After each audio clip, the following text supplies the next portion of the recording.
hablando de vos. Bueno, ahí va la choca. La choca. Ay, la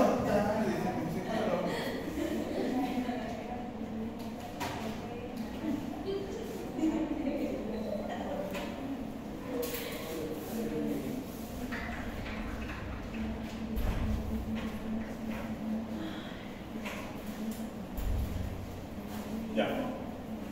Buenas tardes a todos, digo buenas tardes. El otro día habíamos hablado acerca del flujo renal, ¿ya? Se entiende la parte donde decíamos que un aumento en la resistencia en la arteriola, por ejemplo, aferente, ¿qué es lo que provocaría, chicos? ¿Qué provocaría un aumento de la resistencia en la arteriola aferente? ¿Qué pasa con el filtrado? ¿Aumenta, disminuye?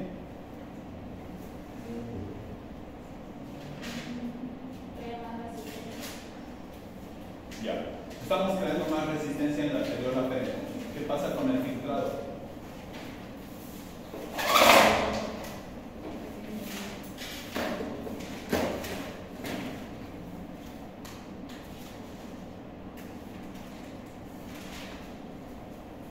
Ya, a ver. Acá tengo mi arteriola aferente, que es la que está llegando. Aquí tengo mi arteriola eferente, que es la que sale. Acá tengo ya la parte de la cápsula de Bowman, que es la primera porción de lo que es la nefrona. Ya sabemos que todo se filtra, todo lo que está en la sangre, todo pasa acá. Excepto que no se filtra. Las proteínas plasmáticas y los elementos celulares. ¿Ya? Es por eso que no encontramos sangre en la orina, ¿no? Porque si encontráramos sangre en la orina, ¿qué se estaría filtrando? Si encontramos sangre en la orina, ¿qué se estaría filtrando? ¿Vos sos Claudio? ¿Perdón? Es por eso que los elementos celulares no se filtran. Las proteínas plasmáticas, ahora sí, Alexander, ¿por qué no se filtran? Ahora sí habla. ¡Alexander! ¿Cómo? ¿Por qué no se filtran las proteínas plasmáticas? Alejandra, ¿me pueden traer por favor los marcadores? Gracias. Alexander, ¿por qué no se filtran las proteínas plasmáticas? ¿Cuántas veces van? Como 502 veces que ya repetimos esto. ¿Por qué no se filtran las proteínas? Antes se creía que era por el tamaño, pero ahora ya se sabe que es. No se olviden que hagan de cuenta, a ver, por favor, atiendan acá. Hagan de cuenta que este es un vaso sanguíneo, todo está ahora, ¿ya? Y la sangre viene de allá a este lado. Las paredes que conforman los capilares están conformadas por células epiteliales, ¿verdad? Este bloquecito es una célula, este bloquecito es otra célula. Entre célula y célula hay unos espacios, así como esta puerta. En el resto del cuerpo, estos espacios se llaman poros, porque también necesitamos estos espacios para que nutrientes, glucosa y demás sustancias salgan al espacio intersticial y puedan llegar a las células. Pero en los riñones, estos espacios, que son más grandes todavía, se llaman fenestraciones, porque son más grandes. Entonces, todo lo que está acá adentro sale con más facilidad. Es por eso que todo lo que está acá se filtra. Lo que no pasa son las proteínas plasmáticas. Primero, porque la proteína tiene una carga negativa, y segundo, porque este espacio también tiene una carga negativa. Y negativo con negativo se repele. Por detrás de este espacio o de estas células tenemos también la membrana basal. La membrana basal también tiene una carga negativa. Entonces la proteína plasmática no sale, primero porque el hueco tiene carga negativa y segundo, la membrana basal donde están asentadas estas células también tiene carga negativa. Entonces es como una doble pared que tiene que atravesar para salir. Entonces ahí está el motivo por el cual las proteínas no se filtran. Todo lo que pasa de la sangre acá, todo este líquido que está acá, a esto denominamos filtrado glomerular. Todo lo que está acá. Entonces, mi pregunta era, si aumentamos la resistencia en la arteriola aferente, ¿qué pasa con el filtrado? ¿Aumenta, disminuye, se mantiene? Si aumentamos la resistencia, ¿qué había sido la resistencia? ¿Cuál es el concepto de resistencia? Muy bien, bien. Tú eres el flujo, atienda. Tú eres el flujo, ven a este lado. Entonces, seguimos. Entonces, ¿qué estoy creando? Una resistencia. ¿Qué estoy haciendo?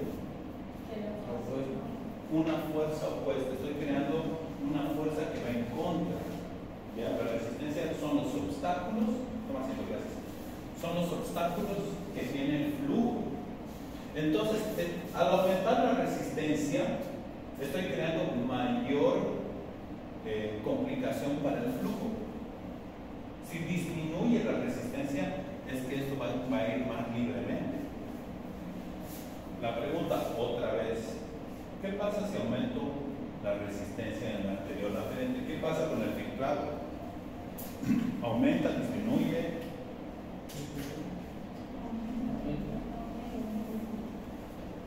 A ver, dígame, ¿por qué aumenta? Porque está bien, aumenta, pero ¿por qué?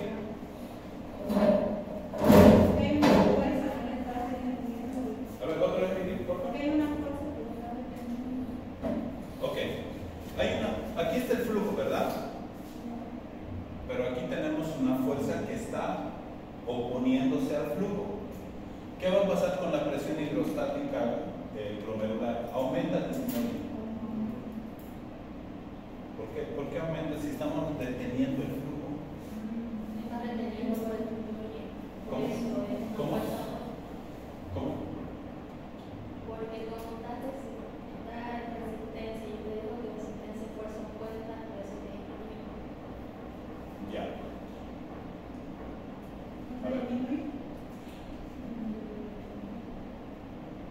Claro, es que si no está, es feo, ¿no?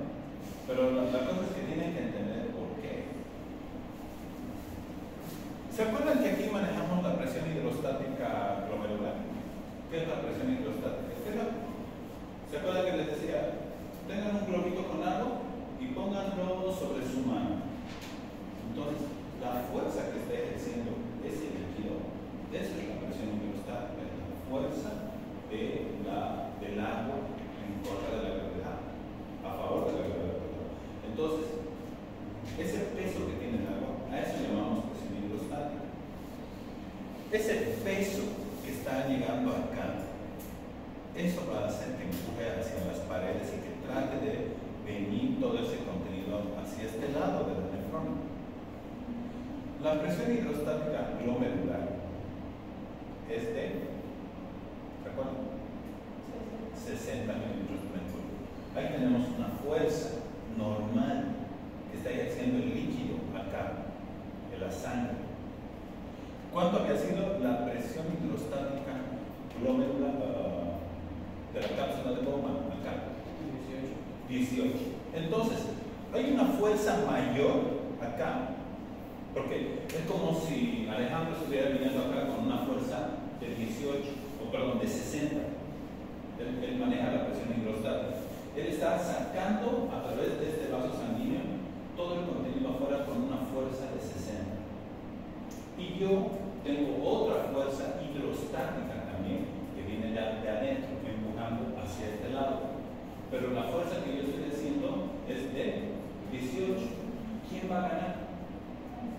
La fuerza hidrostática dentro del vaso que está saliendo o la fuerza que está al otro lado empujando hacia este lado. ¿Cuál va a ganar? Esta fuerza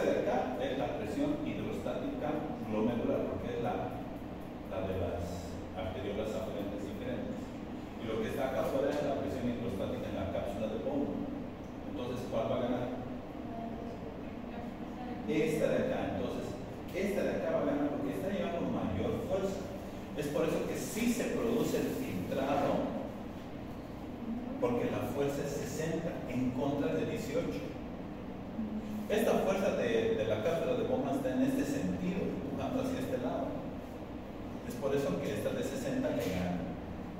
Ahora la consulta es, si aumento la resistencia, es decir, si aumento el bloqueo, si aumento la dificultad que tiene este flujo en llegar acá, ¿va a llegar menos flujo, sí o no?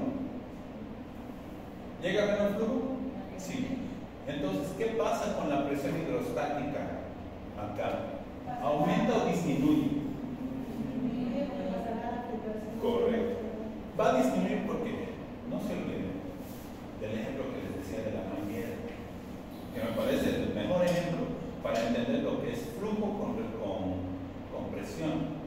Si le abro totalmente a la manguera, va a salir a agua, y ahí la presión va a ser elevada. Pero a ver, ciérrenle un poquito, ¿qué va a pasar con el flujo? ¿Aumenta o disminuye? ¿Y la presión? También va a disminuir, porque están en directa relación las dos. Entonces, al disminuir el flujo, baja la presión. Entonces, esa presión de 60 va a bajar quizá a 40. ¿Y qué va a pasar con el filtrado? ¿Va a ser igual? ¿Va a ser menor? ¿Va a ser mayor? ¿Perdón? Va a disminuir, por supuesto. Entonces, al aumentar la resistencia en la arteriola aferente, va a disminuir la presión hidrostática glomerular y por tanto va a disminuir el filtrado glomerular. ¿Qué pasa si aumento la resistencia en la arteriola eferente? ¿Qué va a pasar con la presión hidrostática acá? ¿Y qué pasa con el filtrado? ¿Por qué? Porque la presión hidrostática va a aumentar. ¿Pero por qué va a aumentar la presión hidrostática? Porque va a haber menos espacio de desplazar. Correcto. Estamos bloqueando la salida de la sangre. Entonces toda la sangre se va a acumular acá. Es como si le apretáramos a la manguera acá y todo el líquido se va a acumular acá. Entonces la presión hidrostática está aumentando. Es como si le metiéramos un globo más agua. Entonces la fuerza va a ser mayor. Entonces aumenta la presión hidrostática glomerular y por tanto, si aumenta la presión hidrostática, entonces, ¿qué pasa con el filtrado? Va a aumentar. Eso en caso de hablar de la resistencia y de la arteriola aferente y de la eferente. Este examen va a estar hermoso. ¿Les había dicho que lo vamos a dar ahora? No. ¿Les dije? Adivinen qué. Vamos a dar el examen ahora.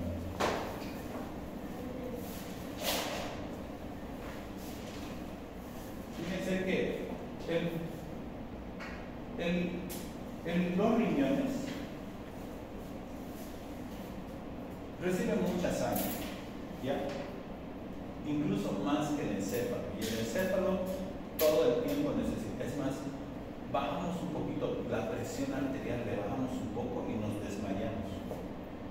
Porque en ese poco que bajamos la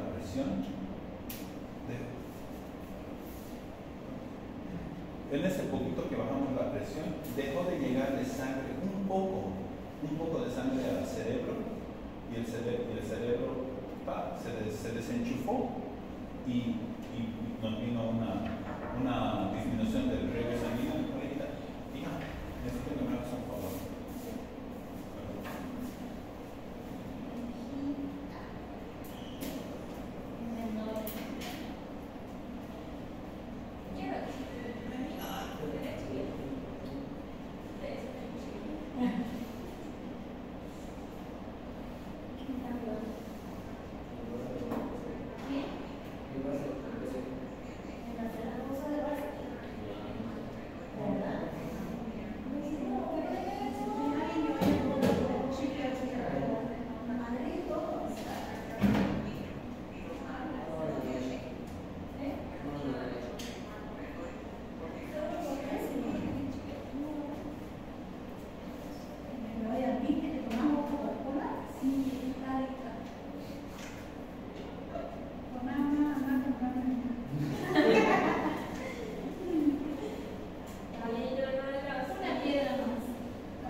No, hablamos más.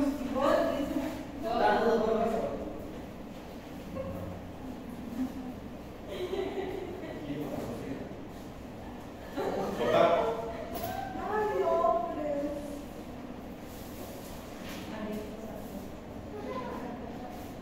Les decía que los riñones consumen normalmente el doble de oxígeno que el encéfalo. O sea, porque reciben casi 7 veces más de flujo sanguíneo. Esto tiene que ver mucho con lo que es el sodio. Mayor flujo sanguíneo, mayor sodio. Al tener mayor sodio, pueden utilizar mayor cantidad de oxígeno. Si hay menos sodio, absorbe menos oxígeno. Entonces, cuando tenemos un bloqueo acá, por ejemplo, entonces no vamos a tener mucho flujo sanguíneo, va a haber menor cantidad de sodio porque va a disminuir el filtrado glomerular, y a menor cantidad de sodio hay menos oxígeno y trabaja menos. ¿Ya? Entonces ahí puede ir a una necrosis. Por eso es importante. Vamos a poner unos ejemplos de cuándo y en qué circunstancias se produce un aumento en la resistencia en la arteriola aferente y cuándo en la arteriola eferente. ¿Cuáles son las determinantes del flujo sanguíneo renal? Dos cosas.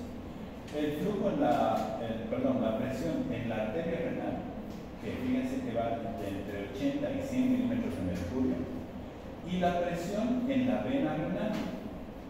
El otro día les preguntaba, ¿cuál es más larga? Belisa, ¿cuál es más larga? ¿La arteria renal derecha o izquierda? ¿Cuál es más larga? ¿La arteria renal derecha o la arteria renal izquierda? ¿Por qué? Y cuidado me está diciendo, porque el riñón está debajo de la... Así me dijeron el otro día. Tampoco está en su quinto sobre ya la son también. No es por la ubicación anatómica de la arteria. A ver. ¿Cómo? Porque la arteria. Ella dijo que la arteria renal izquierda es más larga. Ahorita nos va a explicar por qué.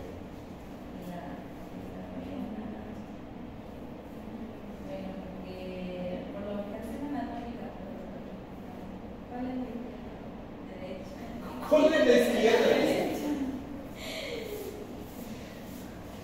A ver. Me confundo. Pero sí es por la ubicación anatómica.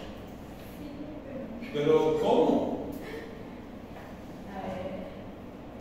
¿Cómo le explico? Dice, ya, hagamos una cosa. Iván, anotar. ¿Cuánto quiere? A ver, dale, Iván. ¿Cuál es más larga? ¿La derecha o la izquierda? La derecha es más larga. ¿Por qué?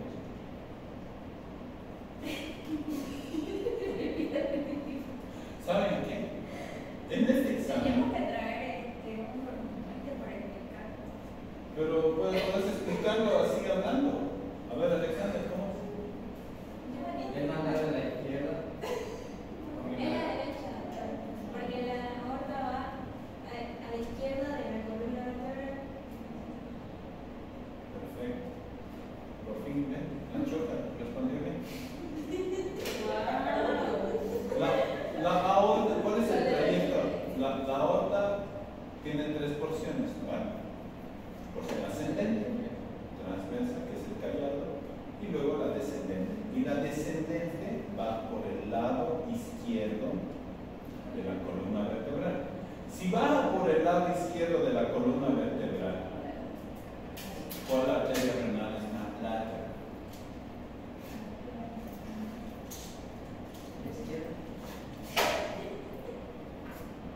A ver, ¿por qué es la izquierda? Porque tiene que dar vuelta uno por allá abajo y luego. Ah, tiene que dar vuelta por un órgano ahí abajo. ¿Qué buena explicación? Tiene que dar vuelta por un órgano ahí abajo. Bueno, vamos a empezar con los castigos con el marcador. Voy preguntando y al que no sepa le va a hacer un libro.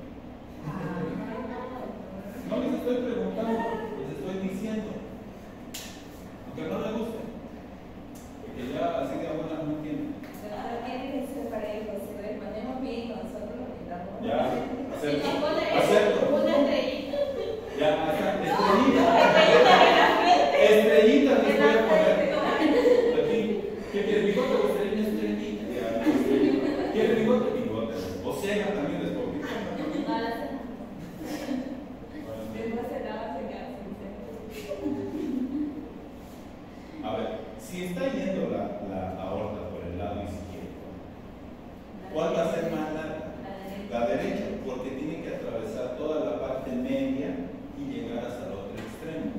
En cambio, de la izquierda es salir y entrar a la Ah, sí, es la vena, que es la. sí, a ver, cuéntame de las venas. ¿Dónde terminan las venas renales?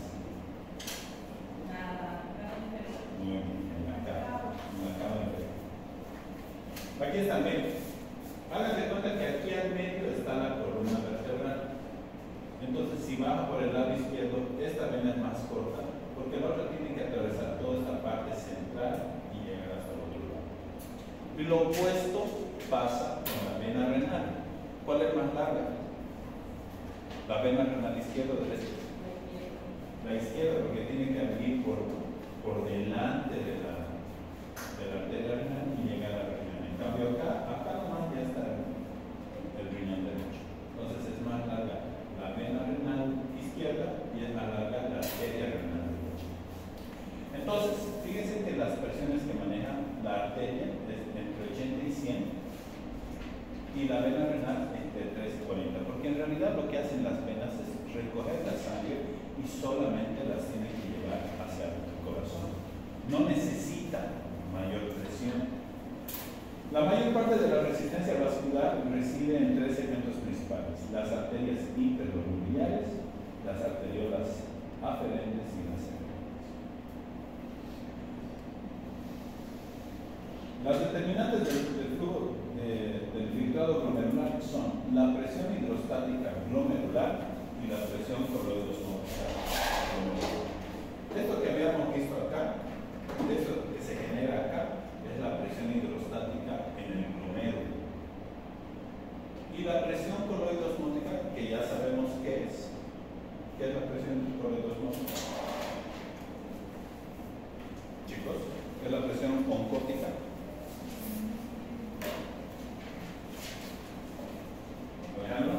¿Qué es la presión oncótica?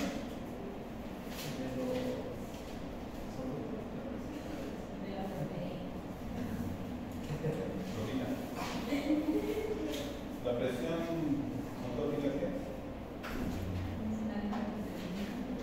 Alexander, ¿presión oncótica qué es? La célula. Vamos, creo que ese castigo va a estar bueno. Mira, con su punto, con su. ¿Por qué te borraste mi raya? ¿Por qué te borraste mi raya? Más grande. Es que así, no, es más, a los que contesten bien, ahí voy a ir más. ¿Con cuántos puntos se están viendo? ¿Con cuántas madres están viendo? Alexander, fuerte, ¿qué es la presión la presión coloidosmótica? Es la presión que ejerce la proteína plasmática. ¿Cuánto es la presión coloidosmótica? En el glomérulo. Ya. La presión coloidosmótica acá, en este lugar, es 32. Les pregunto, ¿se acuerdan que aquí habíamos dicho cuánto es la presión hidrostática en el glomérulo? ¿Se acuerdan? 60. Bien.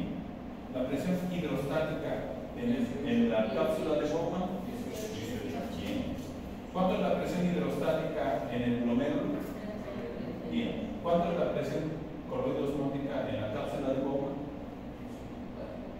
18. O sea, es lo mismo que la presión hidrostática.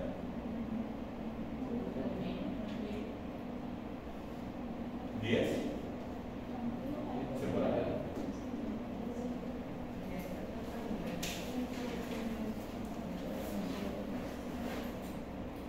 Vicky, presión coloidosmótica en el cápsula de Bowman.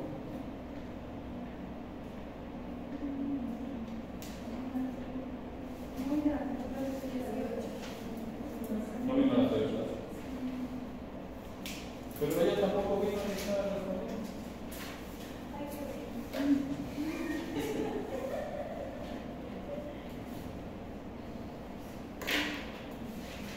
A ver, la otra choca.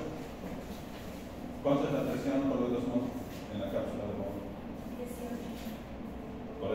igual que la presión hidrostática.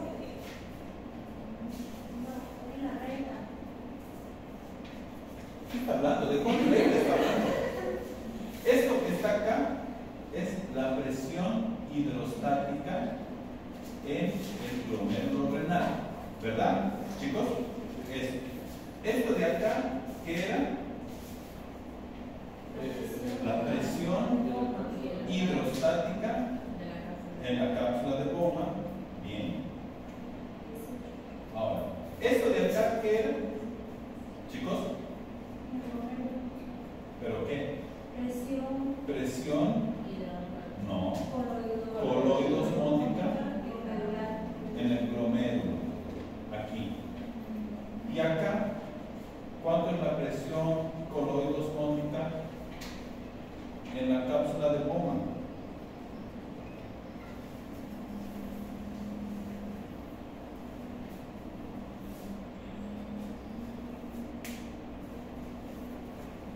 A ver, esto no necesita saberse, esto es lógica. ¿Qué había sido la presión coloidosmótica? ¿Qué es la presión coloidosmótica? Es la presión que ejercen. Ya. Entonces, acá hay una presión coloidosmótica de 32, pero acá, ¿cuánto es? 32. ¿Por qué? ¿Por qué? ¿Por qué es 32 acá? Porque si no se pasarían los proteínas. A ver, les estoy preguntando algo lógico, ni siquiera tienen que haber leído. ¿Qué es lo que nos dijo Vivi? ¿Qué es lo que nos dijo de las proteínas y del filtrado glomerular? Porque no va a pasar la proteína. Pero claro, no, a ver, piensen. Aquí están las proteínas, ¿verdad? Y por eso hay una presión de 32. Ahora, ¿las proteínas pasan? Entonces, ¿cuánto será la presión? 0. Porque no hay proteínas ahí.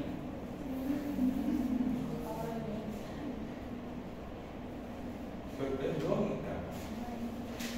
Por eso en ninguna parte del libro están viendo presión coloidosmótica en la cápsula de Bowman. Porque no hay. Las proteínas no deberían pasar. Fíjense que la presión determinante para el filtrado glomerular se basa en la presión hidrostática y también en la presión coloidosmótica glomerular.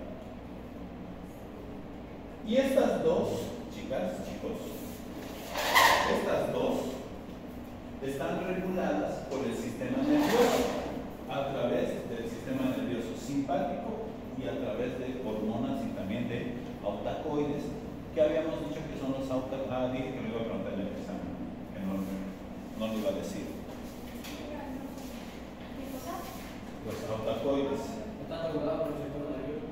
¿Perdón? Están regulados por el sistema nervioso simpático y parasimpático. Miren esto. La activación del sistema nervioso simpático reduce el filtrado glomerular. Una fuerte activación de los nervios simpáticos primero hace una contracción de las arteriolas renales.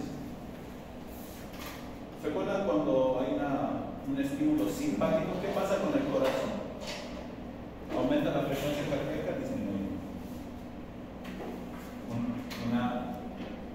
Un estímulo simpático, ¿qué hace? ¿Qué hace con el corazón? ¿Produce una taquicardia o produce una bradicardia? Taquicardia. ¿Se acuerdan del ejemplo? No, para hacer ¿qué pasa con los vasos sanguíneos? ¿Hacen una vasoconstricción o hacen una vasodilatación? Vasoconstricción. Al producir una vasoconstricción, lo que va a hacer es aumentar la resistencia. ¿Tiene sentido? A ver, ¿qué habíamos dicho cuando hablábamos de aumentar la resistencia en la arteriola alferente? ¿Qué pasa con la presión hidrostática glomerular? Aumenta, disminuye. Acuérdense.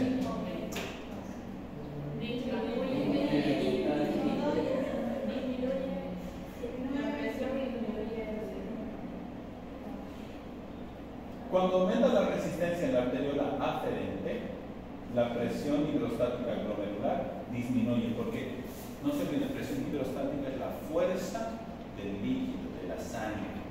Pero aquí estamos aumentando la resistencia, lo que quiere decir que está llegando menos sangre. Si llega menos sangre, la presión hidrostática baja. Y si baja la presión hidrostática, baja también el filtrado glomerular. ¿Está bien? ¿Qué es lo que hace un estímulo simpático? Hace una vasoconstricción. Entonces, al hacer una vasoconstricción, ¿estamos aumentando la resistencia o estamos disminuyendo la resistencia?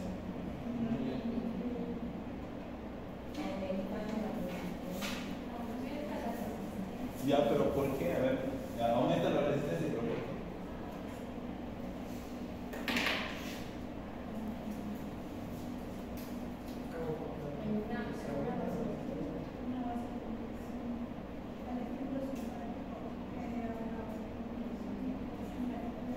Ya, a ver, otra vez, volvamos a esto, otra vez.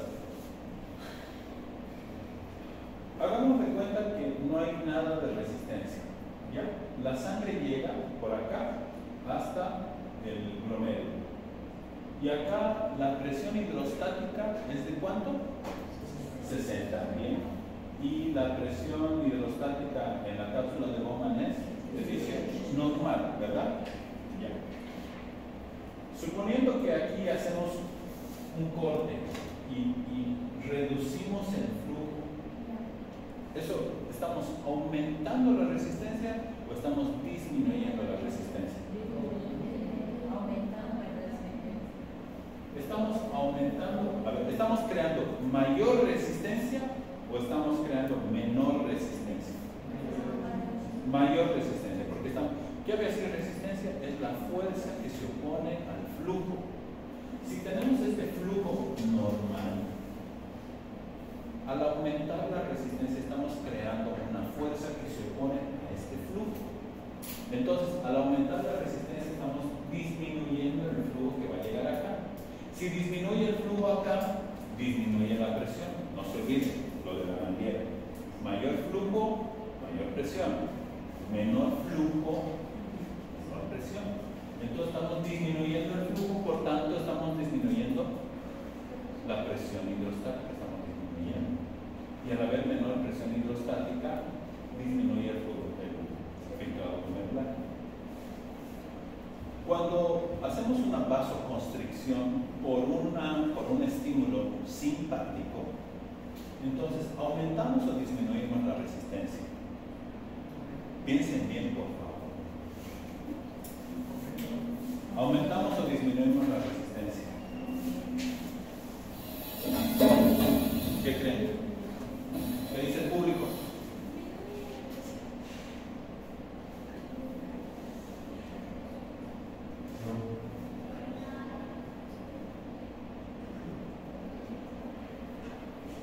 A ver, si estuvieran en mi lugar de docente, ¿qué harían ustedes para que mis estudiantes que no están captando, qué podrían aconsejarme que hagan?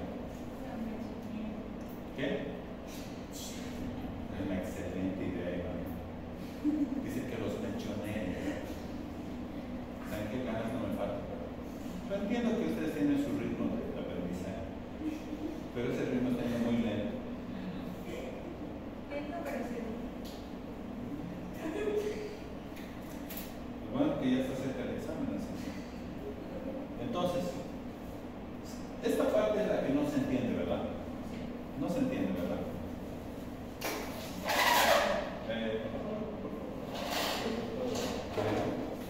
Ya. Vengan acá, todos. Vamos a dividir en dos grupos. El que no hay otro modo. Y eso sí necesito que necesito que 2, 4, 5. Ya, pues, aunque tú estás en ese grupo. Las chicas a ese lado y las chicas a este lado. La choca a este lado y tú también a este lado. Tú, Alexander, con las chicas. Vengan a este lado. Vamos. Primero quiero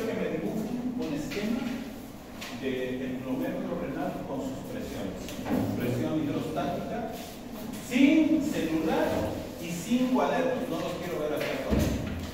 Sin celular y sin cuadernos. Claudio. Noemí, ya, venga. Sin celular y sin cuadernos. Acuérdense de lo que hemos visto. Escriban las presiones también.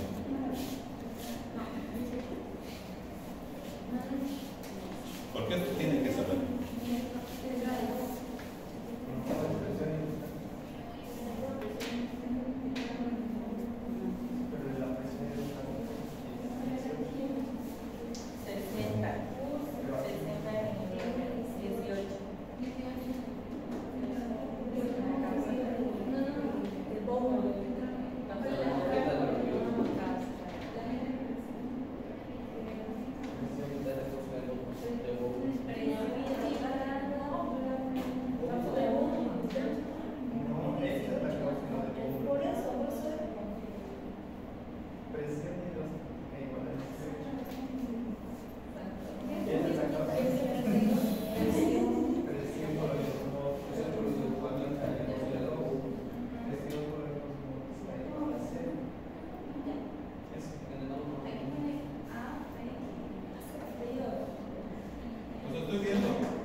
¿Cuáles favorecen el filtrado? ¿Qué se llama? ¿Qué se llama?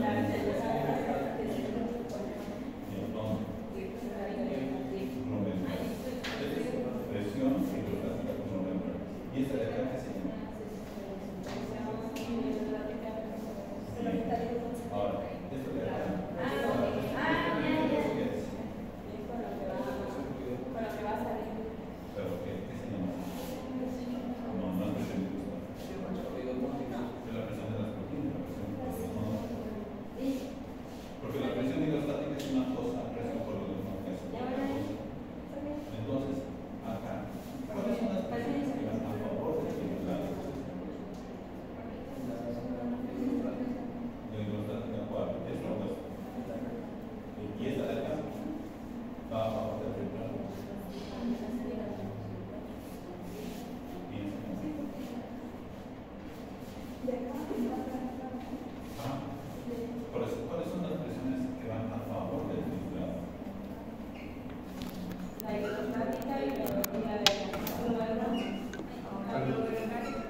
favor, porque es una presión de dentro que se puede en ese centro. Pero esta es más bien la que se opone a que llegue. Ahora, la pregunta es, ¿cuáles son las presiones que van a favor del filtrado? Solo esta, porque esta es en contra y esta es en plano. Pero es la presión por los dos. No se está limpiando.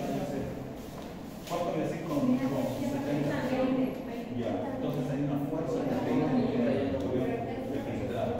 Ahora, ¿qué pasa si bajamos este 60 a 40? ¿Cuánto es la presión de filtrado? Como menos 20. A ver, para los dos grupos. Escuchen, la presión de filtrado, la presión de filtración neta, viene a ser la presión hidrostática glomerular menos la presión hidrostática en la cápsula de Bowman menos la presión coloidosmótica. Esa es la fórmula. Porque les digo, a ver, ¿cuáles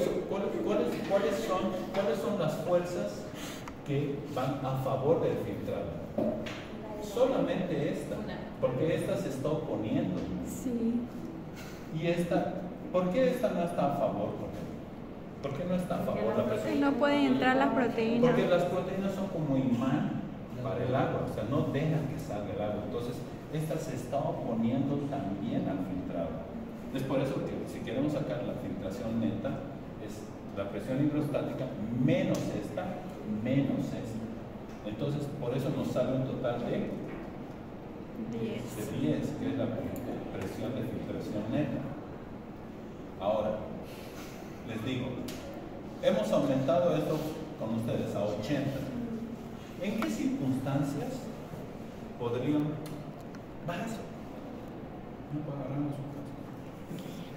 ¿En qué circunstancias podría aumentar, por decir a 80, la presión de filtración, la presión hidrostática glomerular? ¿En qué circunstancias aumentaría esta presión? Aquí. Ya, pero ¿en qué patología, por decirlo así? Fíjense que no se olviden que lo que está llegando acá es la presión hidrostática. ¿En qué circunstancia podría aumentar esa cantidad de líquido que está llegando acá?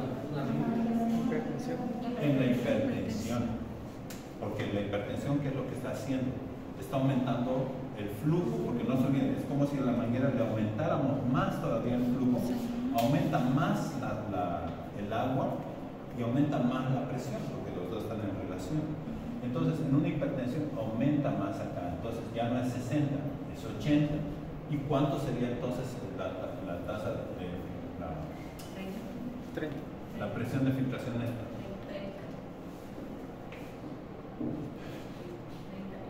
30 milímetros de mercurio. Entonces, esta sería la presión con la que está saliendo el filtrado a este lugar, y el filtrado glomerular va a aumentar. Ahora, ¿qué pasa si en vez de que sea 60 le bajamos a 40? ¿Cuánto saldría? No habría filtración. ¿Cuánto sería el resultado? Hagan la fórmula. Si esto es 40, hagamos que sea 50, no 40. Ya. ¿Estamos de acuerdo que es cero? Sí. ¿Y qué pasa entonces con el filtrado glomerular? Estamos sacando con que 0 es la fuerza que ejercería aquí para pasar acá. Si es 0, ¿habría filtrado? No, porque no hay presión. La presión está en 0, o sea, no habría una fuerza que está ejerciendo para que haya filtrado glomerular.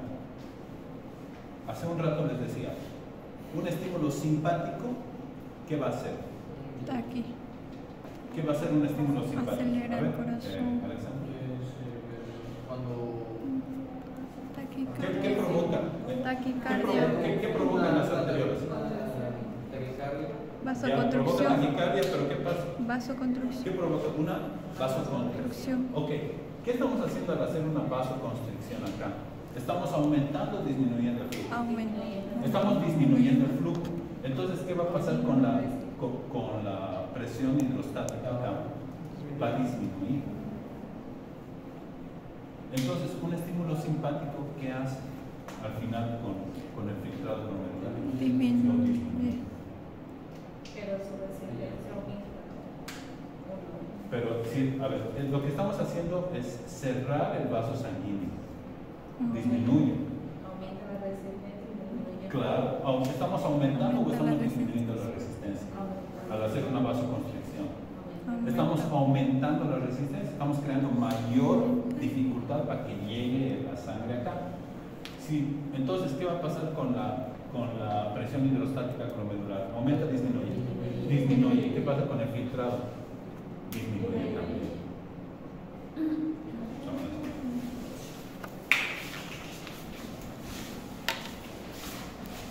No se lo ven complicado.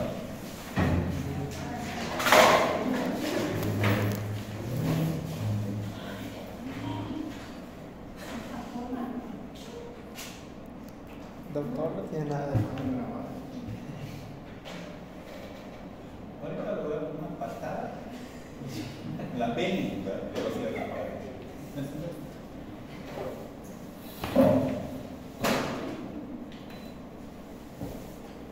No tiene de malo nada de malo grabar.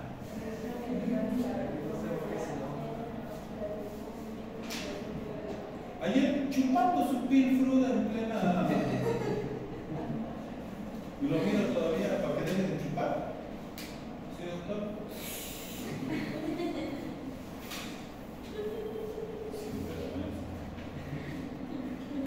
Ya. Fíjese, es lo mismo que acabamos de decir. Las determinantes para el filtrado glomerular son la presión hidrostática glomerular y la presión coroidosmótica. Todas estas están influenciadas por el sistema nervioso simpático y obviamente por el parasimpático. Una fuerte activación de los nervios simpáticos provoca una contracción de las arteriolas renales, por tanto reduce el flujo sanguíneo renal y también reduce el filtrado glomerular. Eso ya está claro. Una estimulación moderada, porque esta es una fuerte activación, provoca una poca influencia sobre el flujo sanguíneo renal y sobre el filtrado glomerular. O sea, en realidad tendría que haber una activación fuerte del sistema simpático para que provoque una vasoconstricción. Entonces, al haber un estímulo intenso simpático, se reduce el filtrado glomerular al final. La noradrenalina, la adrenalina, como sabemos, son hormonas que las secreta. ¿Qué órgano? ¿Quién la secreta, la adrenalina y noradrenalina? Las glándulas suprarrenales. Bien. Entonces, la adrenalina y noradrenalina son liberadas por la médula suprarrenal y su función de ellas es hacer una constricción de las arteriolas aferentes y eferentes, lo que reduce el filtrado glomerular, la adrenalina y noradrenalina. ¿En qué circunstancias nosotros, porque es una hormona, secretamos adrenalina? Acuérdense lo que dicen todos los comentaristas deportivos. Muy bien, el estrés. ¿Qué más? Bien, ¿qué más? Las emociones intensas hacen que se produzca mucha adrenalina, ¿ya? Por decir, el lanzarse de un bungee, paracaidismo, esas emociones intensas hacen que se produzca adrenalina. Incluso cuando pasan a exponer en fisiología, es un momento de mucha secreción de adrenalina, ¿no? Porque hoy día los hubieran visto a los que expusieron en fisiología. He visto hojas en tiempos de viento que tiemblan menos que sus chicos. Así están con nosotros. Pero saben que se van a perder, pero es lo importante. Acá tenemos otra sustancia, porque no es hormona, se llama endotelina. El otro día hablé de la endotelina. ¿Quién se acuerda? ¿Qué es la endotelina?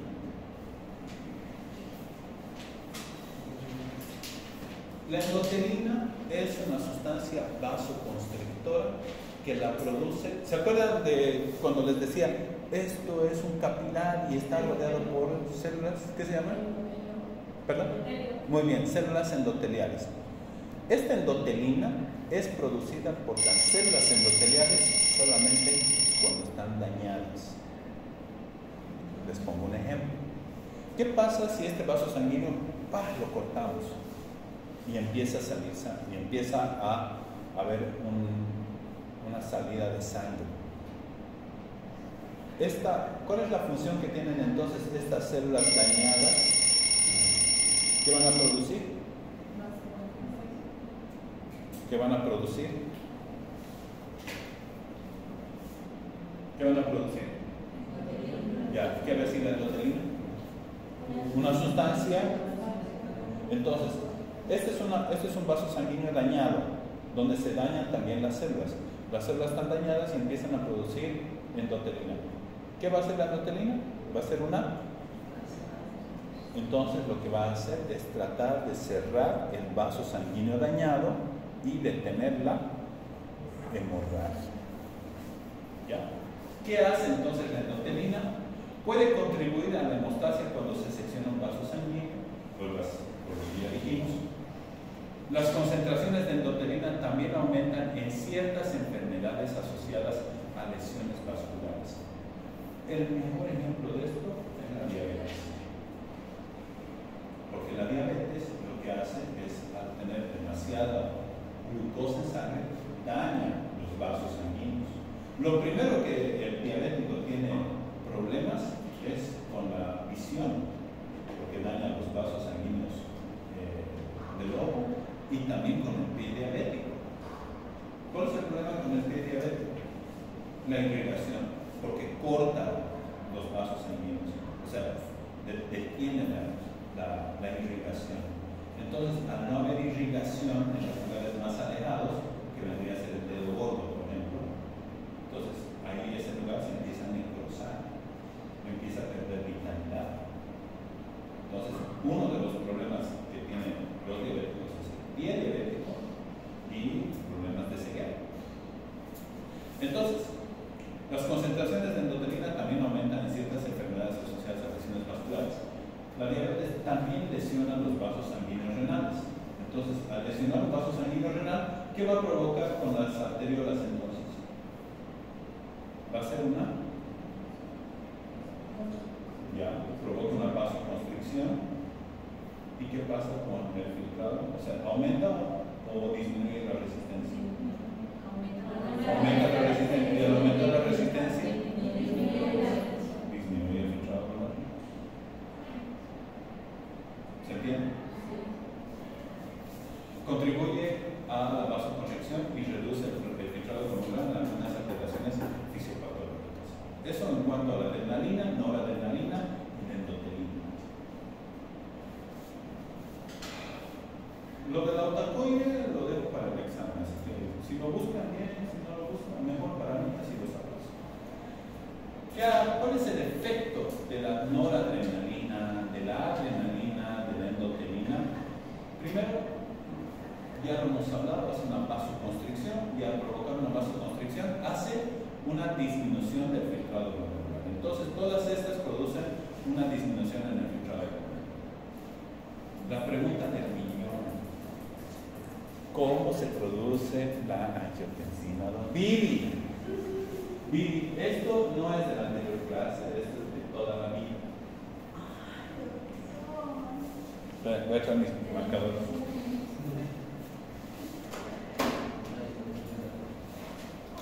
Vivi. A ver, cuente, ¿cómo se produce la angiotensina 2, Vivi?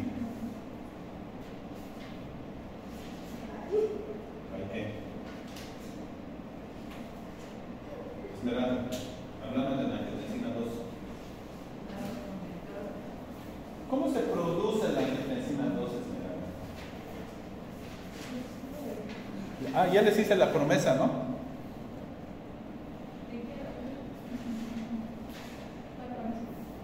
De que no van a pasar del curso si no saben esto.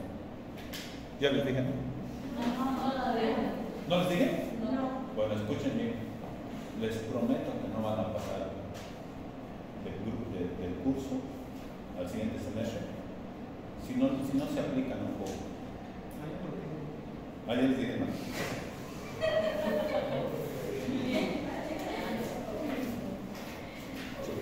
El pilfruto.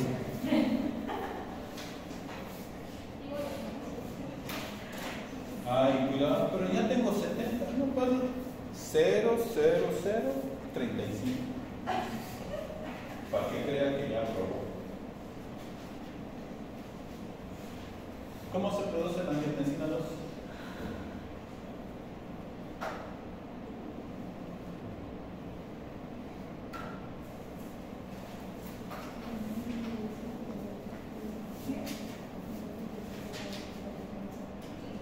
Todo comienza ¿dónde? Háblame del sistema. ¿Saben que esto ya lo han hecho en mapa conceptual? Lo han hecho en el examen. Ya. A ver, escuchen, para el que no sabe.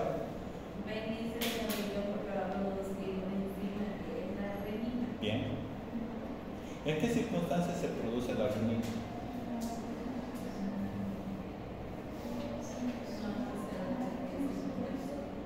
Ya, se produce renina y. Ya. Y el hígado va a producir el angiotensinómeno. Eso le va a producir. O sea, va a realizar una reacción, Ya. una reacción catabólica, donde va a producir lo que es angiotensinómeno, que va a tener otra reacción en el pulmón con la enzima convertidora de angiotensina, donde se va a transformar en angiotensina 1. La angiotensina 1 va a producir una reacción igual catabólica con la aldosterona para producir angiotensina 2. Malísimo. Ya desde el inicio ya estaba mal, pero quería saber hasta dónde iba a llegar. Malísimo. A ver, ¿alguien? Pero es así, No, no es no es eso. No es eso. angiotensina 1 y angiotensina 1 y luego la 2. Así es, pero no como. Sí, pero Sí, pero no. a ver, ¿cómo es? Claudia, a ver, anímate. A ver, anímate, va. Anímate. Por ahí te vas con tu estrella. Pero flaquecito, pues, Isabel. Ya, no te voy a hacer bullying, ya. Apura. No me lo sé. No me acuerdo. También les voy a decir cuando pongas en un acuerdo viniste. 0. Ya. No se los voy a facilitar la tarea, así que lo van a buscar, lo van a estudiar el sistema renina. Finalmente, la angiotensina 2, ¿saben? La angiotensina 2 está en directa relación, o sea, hace una vasoconstricción, pero todo depende si es que se la produce o no. Si se la produce una vasoconstricción, en este caso disminuiría el filtrado glomerular, pero si no se produce, entonces todo se mantiene normal. El óxido nítrico más bien hace una vasodilatación, ¿ya? Dura muy pocos segundos una vez que se produce el óxido nítrico y lo que hace es una vasodilatación. Al hacer una vasodilatación, aumenta o disminuye la resistencia. Chicos, aumenta o disminuye la resistencia. Cuando hablábamos de la adrenalina, ¿qué produce la adrenalina? Mejor, la endotelina. ¿La endotelina qué hace? Vasoconstricción.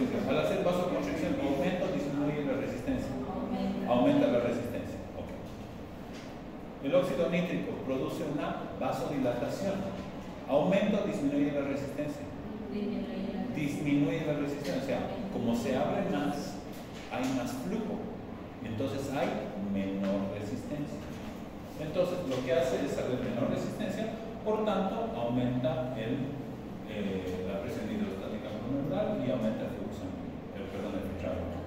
Lo mismo pasa con las prostaglandinas. La angiotensina 2 es un vasoconstrictor potente, pero lo que a mí me importa es cómo llegamos a la angiotensina 2.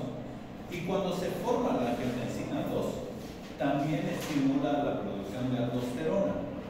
Por eso se llama sistema renina-angiotensina-aldosterona. Cuando se forma la angiotensina 2, va a estimular la formación de aldosterona. ¿Qué es lo que hace la angiotensina 2 al ser un vasoconstrictor? Contrae las arteriolas aferentes. Entonces, al contraer las arteriolas aferentes, producen la elevación de la presión hidrostática, reduce el flujo sanguíneo y al reducir el flujo sanguíneo a través de los capilares peritubulares, aumenta la reabsorción de sodio y agua. Fácil. ¿Se entendió? ¿Se acuerdan qué son los capilares peritubulares?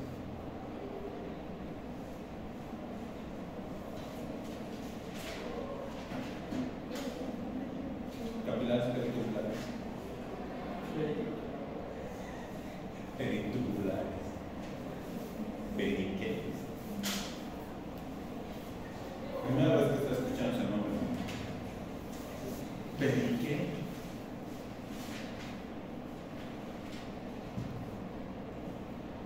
El óxido nítrico que se produce en el endotelio reduce la resistencia vascular renal y aumenta el filtrado glomerular.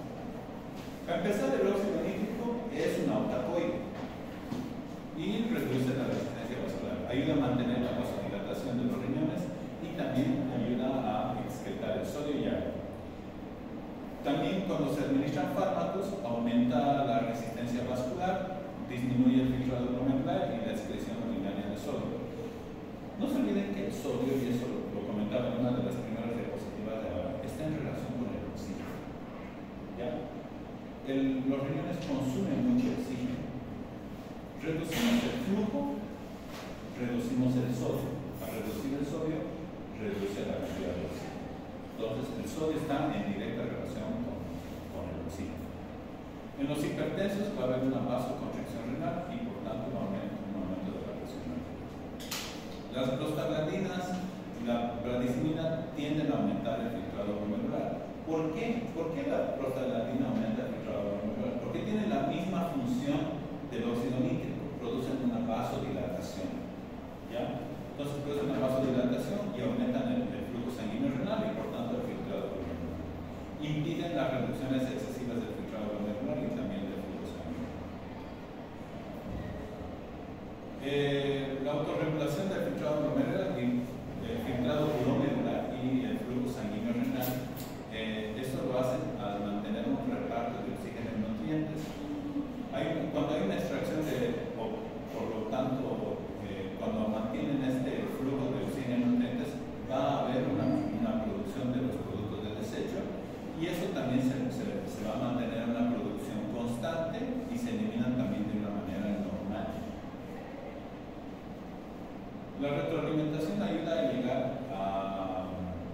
al cloruro de sodio en la región distal. La próxima clase vamos a hablar acerca de qué tiene que ver el sodio, el cloruro de sodio y cómo se reabsorbe. ¿Por qué hablamos? ¿Se acuerdan cuando hablamos de una orina concentrada y una orina diluida? ¿Qué tiene que tener una orina concentrada? ¿Cómo es una orina concentrada? ¿Perdón? Ya, correcto. Tiene que tener más solutos y menos agua. Una orina más diluida tiene que tener mayor cantidad de agua y menos cantidad de solutos. Dentro de los solutos que también se excretan está el cloruro de sodio. ¿Ya? Entonces, ahí hablamos de la osmolaridad. O sea, hay orinas osmolares y hay orinas menos osmolares. Eso ya lo vamos a ver.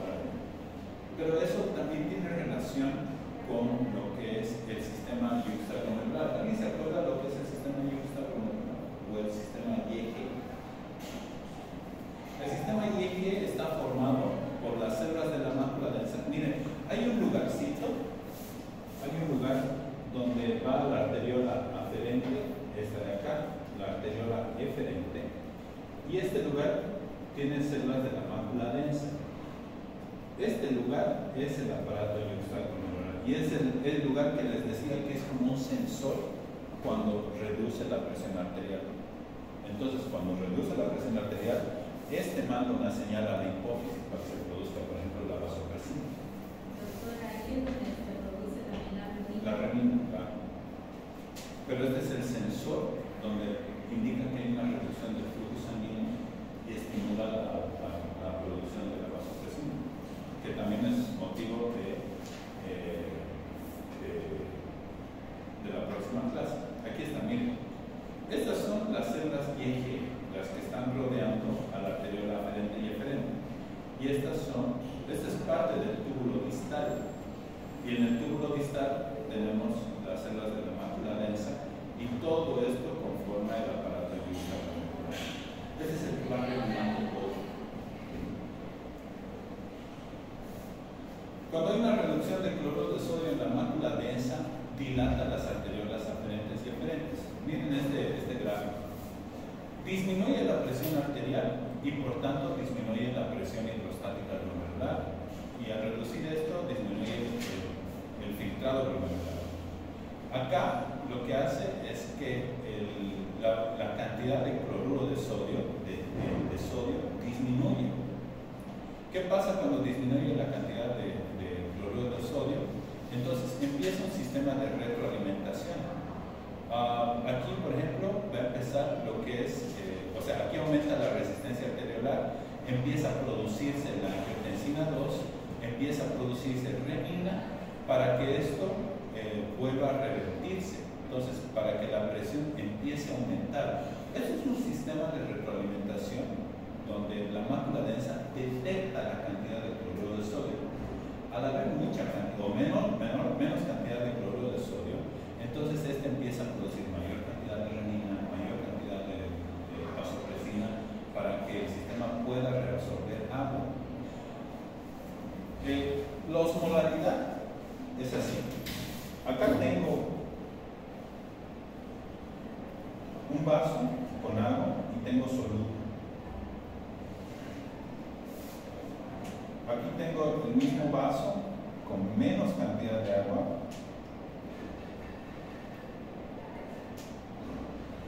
y mucho soluto.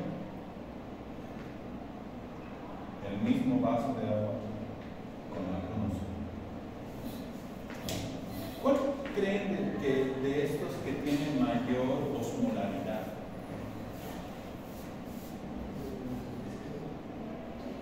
¿Cuál? A ver. Este es normal. Este tiene una osmolaridad la misma que el plasma de la sangre que llega a los riñones y es de 300 miliosmoles.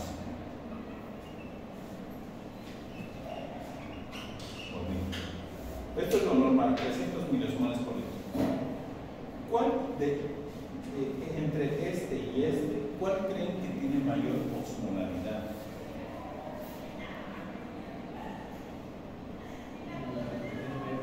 La osmolaridad siempre está en relación con los solutos. ¿Este de acá? Ya, está bien.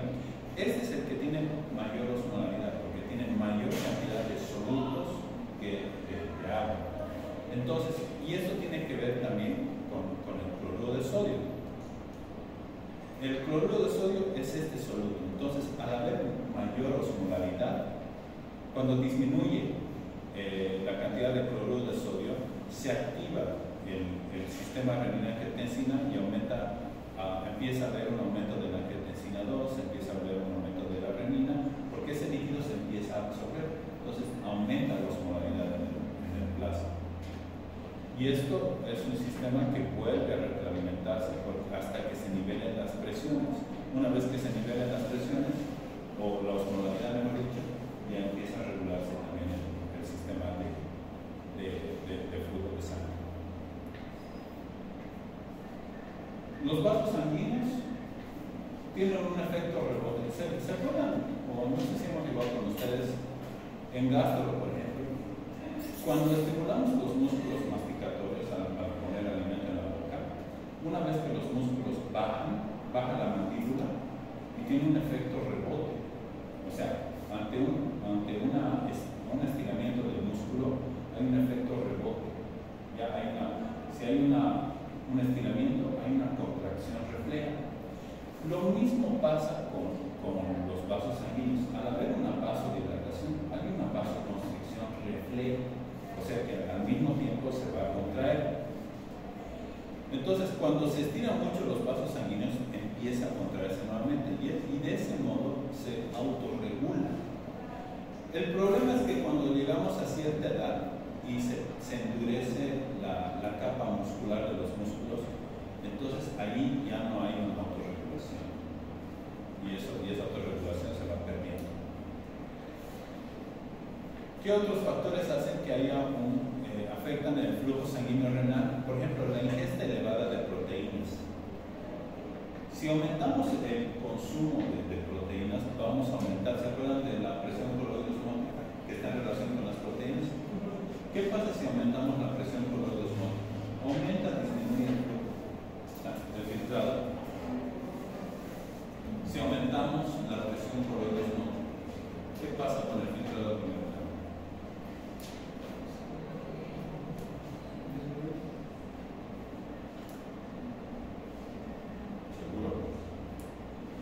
¿Qué pasa si aumentamos la presión coloidosmótica? ¿Cuánto es la presión coloidosmótica normalmente? 32, ¿no?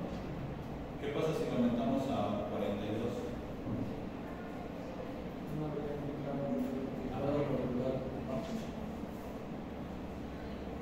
Si con 60, con 32, con 18, con 32, la tasa de filtración neta es 10, y aumentamos 10 a la resistencia, en vez de que sea 32, ahora es 42. Entonces llega a 0, ¿no? Entonces ya no habría. Pero si le aumentamos un poco nomás, entonces una ingesta elevada de proteínas haría que disminuya el filtrado glomerular, que ya no hay una presión de 10, sino eso disminuye a menos de 10. El crecimiento de los riñones hace también que haya una disminución entre 1 o 2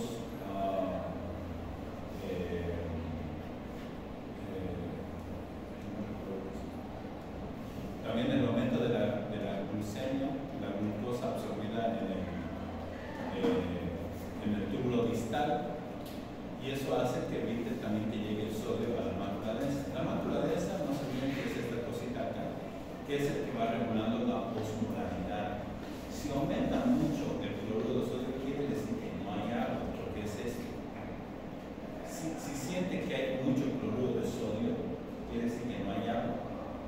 Pero si la osmolaridad baja, que es este caso, hace que se evite la producción de esas hormonas que hacen que se reabsorba mayor cantidad. Un número elevado de la proteinuria va a aumentar la presión coloidal y va a haber un valor también. Pero sí, pero eso es patológico. Pero puede haber también. Claro. O sea, lo normal es de 15. Una pregunta.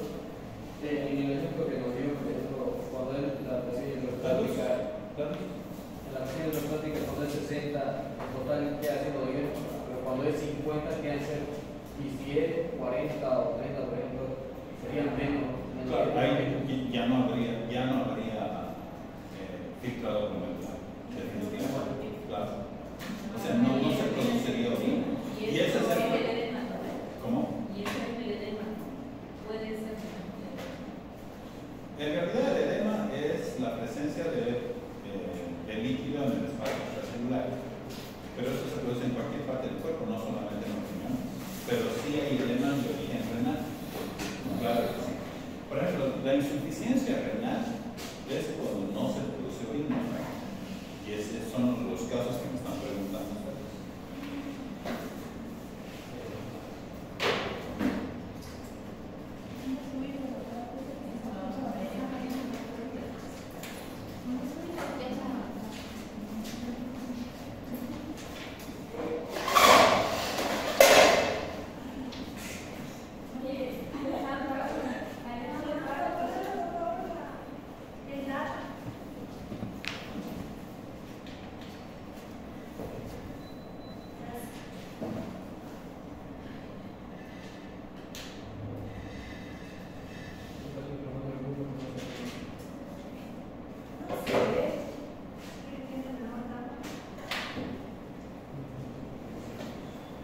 le están diciendo que se da,